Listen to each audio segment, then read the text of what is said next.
Welcome to this week's edition of MTA Queensland's Industry Newsletter. You know that we've just had Camm, and you know that's about emerging technology.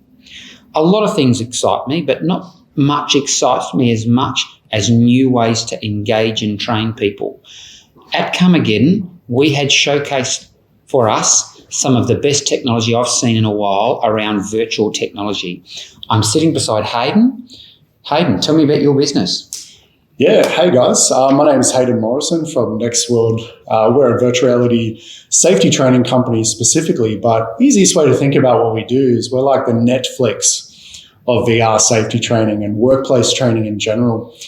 We've got a library full of courses such as manual handling, office hazards, working at heights, confined spaces. So it allows our students to explore these virtual worlds where they can step into, learn some great content, and come out the other side having a really great new insight into that subject, and done in a bit of a new and unique way that they haven't really been exposed to before, which is really exciting to see. Oh, really cool tech. What about automotive? You gave us some teasers today about where you are in the automotive industry. What are you looking at there?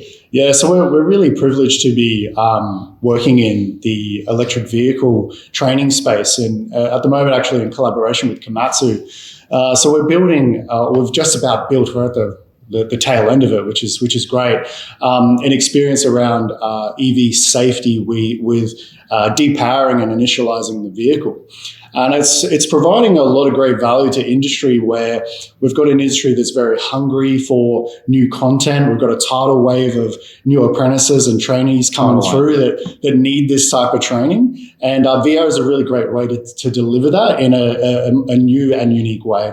So tell me, the training industry as well as the automotive industry are probably a little bit conservative at times with ways to train people. There'd be a view that face-to-face is always better. Mm-hmm. Can your technology or can virtual technology really skill somebody in electric vehicle training, as an example? Yeah, I think it's important to recognise that VR only makes up a part of a blended training framework. Okay.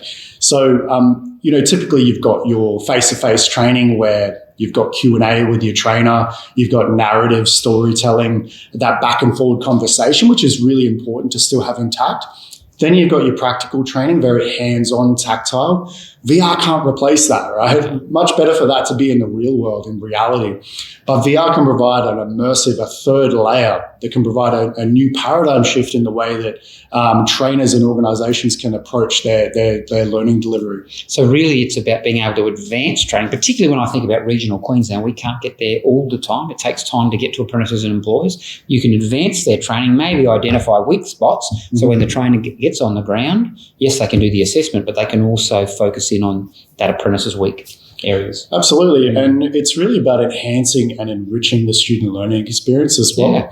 And through our analytics platform, which is really unique to NextWorld, we're analysing all of the cognitive understanding of the student through the way that we measure their interactions in the virtual world, but equally we're measuring behaviour.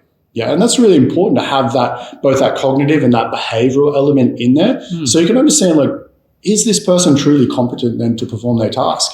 And as a part of all of that analytics, we can then measure all that and then have an outcome at the end of that as well. So we can then identify, like you said before, those knowledge gaps. And as we know with safety in particular, if there's a knowledge gap in safety, there could be a student that then goes out there in the real world and makes those critical mistakes. So if we can look to prevent those ahead of time, and we can keep people safe also. Fantastic, Hayden. We try and keep these short and sweet. So it's been a real pleasure. They've also got really good technology around showcasing careers, not yet in automotive, but it's something we're going to be talking to them about. See you next week.